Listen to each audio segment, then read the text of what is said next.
Black history, what they said to keep me out of the black culture. Kevin Hart is an American actor, comedian, and producer. He was born in Philadelphia, Pennsylvania on July 6, 1979. Hart began his career as a stand-up comedian in the early 2000s. He quickly gained popularity for his energetic and relatable performances. In 2009, Hart released his first stand-up comedy album, I'm a Grown Little Man. The album was a critical and commercial success, and it helped to launch Hart's career as a major Hollywood star. In this video, we'll share with you what they said to keep me out of the black culture, Kevin Hart. So stay tuned till the end.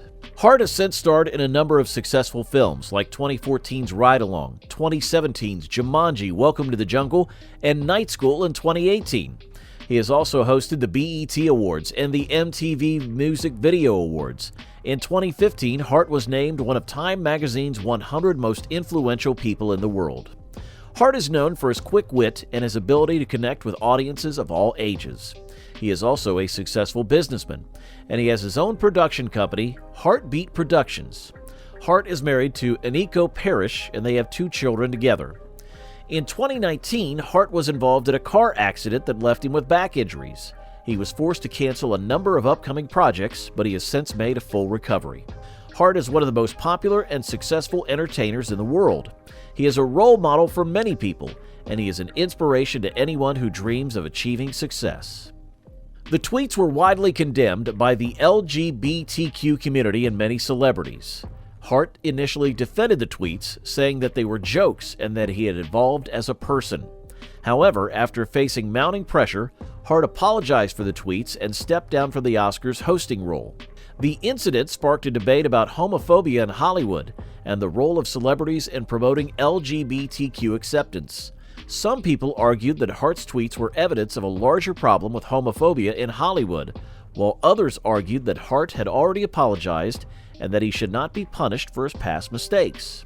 The incident also highlighted the power of social media to hold celebrities accountable for their words and actions. In the past, celebrities could get away with making offensive remarks without facing much public backlash. However, social media has made it easier for people to share and discuss offensive content, which has led to a more critical public eye on celebrities. In this video, we'll talk about how Kevin Hart talks about the things that people have said to him to try to keep him out of black culture. He talks about how he was told that he wasn't black enough because he didn't speak with an accent or because he didn't like the same music as other black people. He also talks about how he was told that he was too successful to be black. Kevin Hart said these comments made him feel like he didn't belong in black culture. He says that he felt like he had to prove himself to be black. He says that he felt like he had to act a certain way and talk a certain way in order to be accepted. Kevin Hart says that he eventually realized that he didn't need to prove himself to anyone. He says that he is proud of who he is and that he doesn't need to change who he is in order to be accepted. Kevin Hart says that he wants to use his platform to help other black people who are feeling like they don't belong. He says that he wants to show them that they are not alone and that they are accepted just the way they are. Kevin Hart says that he is proud of his black heritage and that he will never let anyone tell him otherwise. He says that he is proud to be black and that he will always be proud to be black. Kevin Hart's video is an important reminder that black people come in all shapes and sizes. We don't all have to talk the same, act the same, or like the same things. We are all black and we are all accepted. Kevin Hart's video is also an important reminder that we should never let anyone tell us we don't belong. We are all part of the black community and we are all accepted. The Kevin Hart incident is a reminder that words still matter. Even if something was said in the past, it can still have a negative impact on people in the present.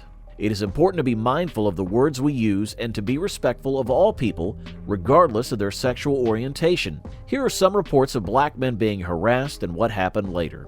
In 2020, a black man named George Floyd was killed by police in Minneapolis, Minnesota. Floyd was unarmed and handcuffed when he was pinned to the ground by a police officer for over 9 minutes. His death sparked protest against police brutality and racial injustice across the United States. In 2019, a black man named Ahmaud Arbery was shot and killed while jogging in Brunswick, Georgia. Arbery was chased by 3 white men who claimed they thought he was a burglar. The men were not arrested until after a video of the shooting went viral. In 2018, a black man named Michael Brown was shot and killed by police in Ferguson, Missouri. Brown was unarmed and walking with his hands up when he was shot. His death sparked protest against police brutality and racial injustice in Ferguson and across the United States. These are just a few examples of the many black men who have been harassed and killed by police. These incidents have highlighted the problem of racial injustice in the United States. Black men in the United States face a number of threats, including police brutality. Black men are disproportionately killed by police officers in the United States. According to a 2019 study by the Mapping Police Violence Project, black men are 2.5 times more likely to be killed by police than white men. Mass incarceration. Black men are incarcerated at a rate that is 6 times higher than white men. This is due to a number of factors, including racial profiling, harsher sentencing for drug offenses, and lack of access to quality legal representation. Economic inequality. Black men are more likely to live in poverty than white men. This is due to a number of factors, including discrimination in housing, employment, and lending. And violence. Black men are more likely to be victims of violence than white men. This is due to a number of factors, including poverty, racism, and gang violence. These threats can have a profound impact on the lives of black men. They can lead to fear, anxiety, and depression, and they can also make it difficult to find employment, housing, and education. There are a number of things that can be done to address these threats.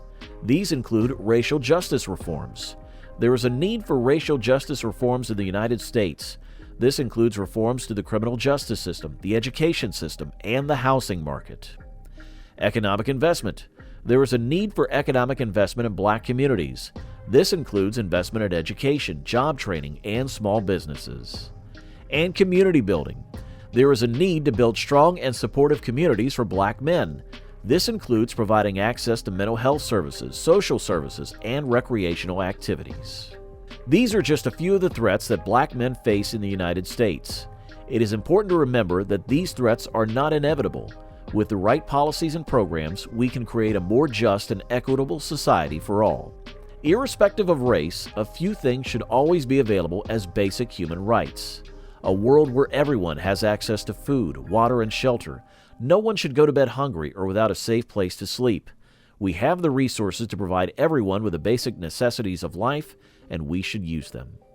A world where everyone is treated with respect and dignity. No one should be discriminated against because of their race, religion, gender, or sexual orientation. We should all be treated with fairness and equality. These are just a few of the ways that the world could be a better place. It won't be easy to achieve these goals, but it's worth striving for. We all have a role to play in making the world a better place. Let's work together to create a more just, equitable, and sustainable world for all.